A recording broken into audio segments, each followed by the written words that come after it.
اليوم نختم على أفواههم وتكلمنا أيديهم وتشهد أرجلهم بما كانوا يكسبون।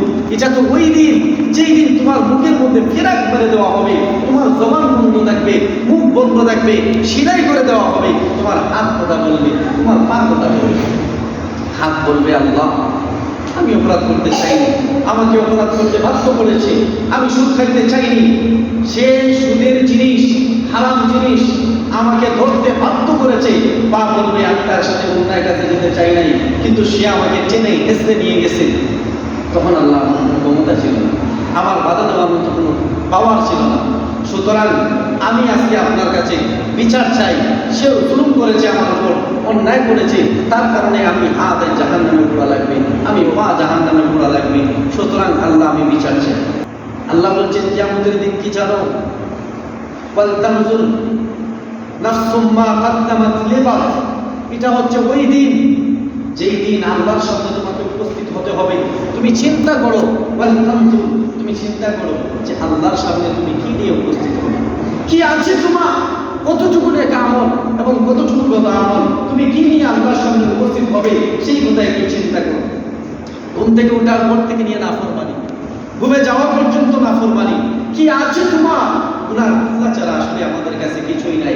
মনে রাখো তোমার এই চেহারা নিয়ে আল্লাহর সামনে উপস্থিত হতে হবে, তোমার আমলনামা নিয়ে আল্লাহর সামনে উপস্থিত হতে হবে।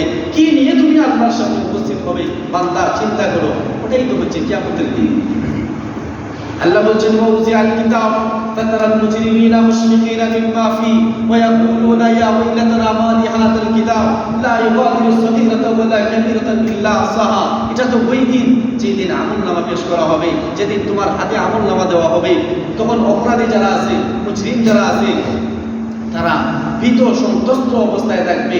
নবীকে আল্লাহ বলছেন আপনি দেখতে পারবেন তাদেরকে, তারা ভয়ে কম্পিত অবস্থায় আছে, কাঁপতেছে। তখন তারা বলবে ওয়ায়াকুলু ইয়া ওয়াইলাতানা মা লিহাযাল কিতাব, আরে এটা কেমন আমলনামা, আমার ছোট গুনাহ বড় গুনাহ কোনো গুনাহই তো ছাড়লো না, সব তো সেখানে লিপিবদ্ধ করা আছে। ছোট গুনাহ আমি রাতের অন্ধকারে লুকিয়ে করেছিলাম, আমি রাতের অন্ধকারে চুরি করেছিলাম, আমি রাতের অন্ধকারে লুকিয়ে লুকিয়ে বড় নারীর সাথে জিনা করেছিলাম, আমি রাতের অন্ধকারে যখন কেউ দেখে নাই তখন আমি আরেকজনের সাথে খারাপ ব্যবহার করেছি, রাতের অন্ধকারে আমি লুকিয়ে লুকিয়ে বাতি দরজা বন্ধ করে নেমটা ছবি দেখেছি, রাতের অন্ধকারে সব কিছু বন্ধ করে আমি নির্জনে আমার প্রেমিকার সাথে নোংরা নোংরা কথা বলেছি। ওগুলা কেউ দেখে নাই, কেউ শুনে নাই, কিন্তু আমার আমলনামার মধ্যে রয়েছে। বলবে ওয়ায়াকুলু ইয়া ওয়াইলাতানা মা লিহাযাল কিতাব, আরে এটা কেমন আমলনামা, লা ইউগাদিরু সগীরাতান ওয়ালা কাবীরাতান ইল্লা আহসাহা। ছোট গুনাহ বড় গুনাহ কোনো গুনাহই তো ছাড়লো না, সব কিছু সেখানে লিপিবদ্ধ করা আছে। আল্লাহ সেদিন বলবেন, তার আমলনামা তার হাতের মধ্যে দিবেন, যা বলবেন ইকরা কিতাবাক, পড়ো তুমি তোমার আমলনামা। বান্দা পড়বে আর বলবে কাফা বিনাফসিকাল ইয়াওমা আলাইকা হাসিবা। সে পড়বে আর বলবে আমি তো এটা করেছিলাম। সে পড়ে তার নিজের হিসাব, নিজের বিচার নিজেই করতে পারবে। সে বলবে হ্যাঁ আমি তো অপরাধ করেছি, আমি তো মিথ্যা বলেছি, আমি তো ক্ষমতার বড়াই দেখেছি, আমি মানুষকে মানুষ মনে করে নাই, টাকা ছিল, পাওয়ার ছিল, ক্ষমতা ছিল, আমি কাউকে পরোয়া করি নাই, তুয়াক্কা করি নাই, আমি বাঘের মতো চলেছি। আজ আজ আমার জাহান্নাম ছাড়া কোনো কথা নেই। এই গুনাহ আমি করেছি, এই পাপ আমি করেছি, আরেকজনের করে নাই। আল্লাহ তাজিরু ওয়াজিরাতু উযরা উখরা, একজনের পাপ আরেকজনের কাঁধে ঝুলবে না, একজনের অন্যায় আরেকজনের কাঁধে ঝুলবে না, তোমার পাপ তুমিই করছো। সুতরাং সে বলবে কাফা বিনাফসিকাল ইয়াওমা আলাইকা হাসিবা, তার হিসাব সে নিজেই করতে পারবে। অর্থাৎ বলবে এই গুনাহ তো আমি করেছি, আমার তো আজ জাহান্নাম ছাড়া কোনো গতি নেই। ওটা তো ওই দিন যেই দিন বান্দা বলবে যে হালাকা আননি সুলতানিয়া, আজ আমার ক্ষমতা শেষ, আজ আমার পাওয়ার শেষ, পেটাগিরি শেষ। আমি এক সময় হাতের ইশারা দিলে মানুষ বসত, আমি টাকাওয়ালা ছিলাম, মানুষ আমাকে বই করতো, আমি সম্পদশালী ছিলাম, মানুষ আমাকে কিছু বলে নাই, আমি মুক্তিযোদ্ধা ছিলাম, কেউ আমাকে কিছু বলে নাই, কেউ কিছু বললে পুলিশ ট্যাক্স। কথা ঠিক না বেঠিক? মুক্তিযুদ্ধ হইলে আলাদা পাওয়ার আছে। তো সে বলবে কি আমাদের ময়দানে এটা ওই দিন ভাই হালাকা আননি সুলতানিয়া, কোথায় গেল আমার ক্ষমতা, কোথায় গেল আমার বাবা, কোথায় গেল আমার পেটাগিরি, কোথায় গেল আমার ক্ষমতা, সব তো ধ্বংস হয়ে গেছে, হালাক হয়ে গেছে, ধ্বংস হয়ে গেছে। আমি খেয়ে তখন আল্লাহ তাআলা বলবেন যে খুযুহু ফাগুল্লু, এই পাপিষ্ঠরে ধরো, খুযুহু ফাগুল্লু, জাহান্নামের বেড়ি পোড়াও, সুম্মাল জাহিমা সাল্লু, সূরা হাক্কার মধ্যে আসে সুম্মাল জাহিমা সাল্লু, তাকে টেনে হেসড়ে জাহান্নামে নিক্ষেপ করো। যেদিন ইয়াউমাতুবুলাস সারাইর, সেদিন আল্লাহ সব প্রকাশ করে দিবেন, ওয়া হুসিলা মা ফিস সুদূর, পক্ষ থেকে হার্ডডিস্ক বের করে দিবেন, তুমি কি করেছো আল্লাহ সব কিছু ওপেন করে দিবেন, কি করেছো সারা জীবন, 60 বছরের জিন্দেগি, 70 বছরের জিন্দেগি পায়া কি করলা, কি অর্জন করলা, যা গুনাহ করেছো সব লিস্ট, সব হিসাব আল্লাহ কিন্তু সেদিন প্রকাশ করে দিবেন। আজ মানুষের সামনে তোমার কোনো গুনাহ প্রকাশ করে তোমার মাথা ঠিক থাকে না, মাথা নষ্ট হয়ে যায়, তোমার মেয়ের নামে কোনো দুর্নাম উঠলে উপায় নাই, খবর না, আমার মেয়ে সম্বন্ধে কোনো কিছু বলবা না, এটা তো আসমানের ফেরেশতা। এই হচ্ছে আমাদের সমাজের পরিস্থিতি। কিন্তু ইয়াউমা তুবলাস সারাইর, মুসলমান মনে রাখো, ইয়াউমা তুবলাস সারাইর, সেদিন আল্লাহ সব প্রকাশ করে দিবেন, ওয়া হুসিলা মা ফিস সুদূর, আল্লাহ তাআলা পক্ষ থেকে হার্ডডিস্ক বের করে দিবেন, ওপেন করে দিবেন, সব মানুষের সামনে সব কিছু মুক্ত হয়ে যাবে, প্রকাশ হয়ে যাবে। সেদিন আপনার সম্মান কোথায় থাকবে, সেদিন আপনার ক্ষমতা কোথায় থাকবে, সেদিন আপনার পাওয়ার কোথায় থাকবে, কোনো কিছুই কাজে আসবে না। এটা ওই দিন, যেই দিন সম্পর্কে নবীজি বলছেন লা ইয়াসালু কাদামা আবদিন ইয়াউমাল কিয়ামা, 5টা প্রশ্নের উত্তর দেওয়া পর্যন্ত পুরো ব্যক্তি এক কদম পিছনে সরতে পারবে না। সেটা হচ্ছে ওই দিন আল্লাহ প্রশ্ন করবেন, ওয়ান উমরিহি ফিমা আমলা, আমি তোমাকে যেই জীবন দিয়েছিলাম, 60 বছরের জীবন, 70 বছরের জীবন, 80 বছরের জীবন, 100 বছরের জীবন, এই যে জীবন দিয়েছিলাম, এই জীবনের হিসাব দাও, কি করছো, আমি কেন পাঠাইছিলাম? আল্লাহ বলবে, কেন আমি তোরে পাঠাইছিলাম? আমি তো সম্পদ সঞ্চয় করার জন্য পাঠাই নাই, আমি তো বিল্ডিং বানানোর জন্য পাঠাই নাই, আমি তো মানুষের ক্ষতি করার জন্য পাঠাই নাই, আমি তো নাফরমানি করার জন্য পাঠাই নাই, আমি তো গুনাহ করার জন্য পাঠাই নাই। আমি কেন পাঠাইছি? 60 বছর কেন আমি তোকে দিয়েছি? হিসাব দে। হিসাব দিতে পারবেন না? সম্ভব না।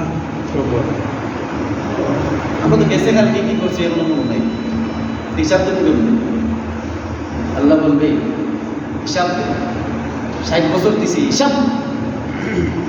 ওয়ান জিসমিহি ফিমা আফনা, আমি যৌবন দিছিলাম, কোনো মূল্যবান একটা জিনিস দিছিলাম, যৌবন দিছিলাম, যৌবন কি করছো, কোন কাজে ব্যয় করছো, হিসাব দাও।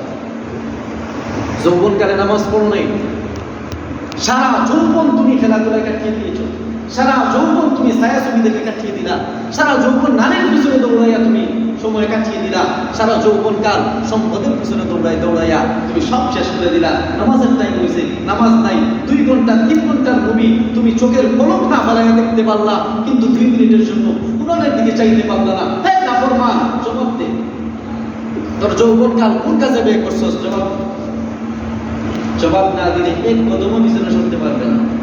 লা ইয়াজালু কাদামা আবদিন, কোন বান্দা এক কদম পিছনে সরতে পারবে না। হাদিসের কথা, আমার বানানো কোনো কথা না ভাই, কিন্তু যা এতক্ষণ বলছি সব কিন্তু কোরআন এবং হাদিস থেকে বলতেছি, এবং সামনেও যা বলবো তাই বলবো ইনশাআল্লাহ। আল্লাহ বলছেন জবাব দিই, জবাব দিই, তোর যে যৌবন দিছি জবাব দিতে পারবেন?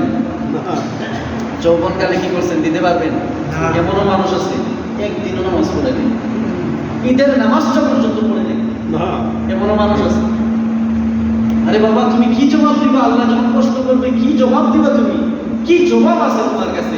এখনো তুমি বাহাদুরের মতো চলো, শান লইয়া চলো, মান লইয়া চলো, লজ্জা শরম নাই, হায়া নাই, দাড়িগুলা সাদা হয়ে গেছে, চামড়াগুলা বসে পড়েছে, শরীরটা এখন আর চলে না, চেয়ার নিয়ে নামাজ পড়ে এমন পরিস্থিতি হয়েছে। এরপরে লজ্জিত হয়, এরপরে মাথাটাকে নত করে না, এরপরে তওবা করে না, কান্নাকাটি করে না, আল্লাহর কাছে চায় না যে আল্লাহ আমি জবাব দিতে তো পারবো না, আমি শুনেছি জবাব দেওয়া লাগে, আমি পারবো না, আমাকে ক্ষমা করো, আমাকে মাফ করো, আমাকে ক্ষমা করো, আমাকে মাফ করো, আল্লাহ আমি পারবো না এই হিসাব দিতে। কিন্তু বলে না, তাই না? ফরমান কি জবাব দিবা? কোন জবাব আছে আমাদের?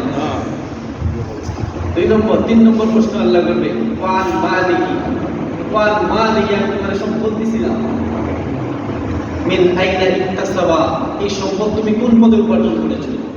সমাজের 90% মুসলমান সুদ খায়, আছে না নাই? সুদখোর আছে না নাই? কম না বেশি? 90% মুসলমান সুদ খায়। আল্লাহ বলবে সুদ খাইয়া সম্পদ বানাইছো, সুদ খাইয়া গাড়ি বানাইছো, সুদ খাইয়া সব কিছু বানাইছো। কোন পথে তুই গাড়ি বানাইলি, সম্পদ বানাইলি? হিসাব দে। ইকতাসাবা, হিসাব। হিসাব না দিলে এক কদম করতে পারবি না, হিসাব দে। তারপরে বলবেন আনফাকাহু, এই সম্পদ কোন কাজে ব্যয় করেছো? হিসাব দে। আয় করেছো কোন রাস্তায়, আর ব্যয় করছো কোন রাস্তায়? হিসাব দে। আজ গানের কনসার্ট হইলে মানুষ হাজার হাজার টাকা, খারাপ পথে হাজার হাজার টাকা ব্যয় করে। মোবাইলের পিছনে একটা ছবি দেখার জন্য হাজার হাজার টাকা এমনি নষ্ট করে। মোবাইলে বিভিন্ন ধরনের গেমস আপলোড করার জন্য হাজার হাজার টাকা এমনির পিছনে খরচ করে। বিভিন্ন ধরনের নোংরামির মধ্যে, বন্ধু বান্ধবের আড্ডার মধ্যে অযথ টাকা খরচ করার জন্য হাজার হাজার টাকা ব্যয় করে। আল্লাহ বলবে আনফাকা, হিসাব, হিসাব, টাকাগুলোর হিসাব দিন, সম্পদের হিসাব দিন। এরপরে আল্লাহ তাআলা বলবেন যে মানুষ, তোমারে আমি যৌবনের হিসাব চাইলাম, দিতে পারলাম না, কেউ দিতে পারল না। সম্পদের হিসাব চাইলাম, দিতে পারলাম না। কোন পদে উপার্জন করেছো, কোন পদে ব্যয় করেছো, হিসাব দিতে পারলাম না। যৌবনের হিসাব দিতে পারলাম না, জীবনের হিসাব দিতে পারলাম না। ধরেন আল্লাহ সব মাফ করে দিল, সব মাফ করে দিল। দিয়ে আল্লাহ বলল যে আমারে মহব্বত করে, আমার ভালোবাসে, যে একটা কাজ তোর জীবনে করছো আমাদের দেখা, এটা পারবেন? যে আল্লাহরে মহব্বত কইরা, আল্লাহরে ভালোবাসা, যদি আল্লাহ বলে সব তোর মাফ করে দিন, যে আমারে মহব্বত কইরা, আমার বন্ধু হাবিবরে মহব্বত কইরা একটা কাজ করছো দেখা, এমন তো মুসলমান আমার মনে হয় সমাজে নাই, নাই। তার জীবনে একটা কাজ দেখাতে পারবে না, একবারে নিঃস্বার্থভাবে আল্লাহ এবং রাসূলের জন্য করছে। এটা হচ্ছে ওই দিন, কিয়ামতের দিন, যেই দিন আল্লাহ সব উপস্থিত করবেন, বাঁচার কোনো সুযোগ নাই। আল্লাহ হচ্ছে আহকামুল হাকিমিন। আল্লাহ কোরআনের মাথা পড়বেন, মাথায় মাথায় আল্লাহ বলছে ওয়া ইলাইহিল মাসির, ওয়া ইলাইহিল মাসির। বান্দা মনে রাখো, তুমি যখন গুনাহ করো, তুমি যখন পাপ করো, তুমি যখন অন্যায় করো, তুমি জানো না ওয়া ইলাইহিল মাসির, আমার কাছে আসা লাগবে। যখন তুমি সুদ খাও, কেন তুমি ভুলে যাও ওয়া ইলাইহিল মাসির, আমার কাছে আসা লাগবে। যখন তুমি মিথ্যা কথা বলো, কেন তুমি ভুলে যাও ওয়া ইলাইহিল মাসির, আমার দিকে আসা লাগবে।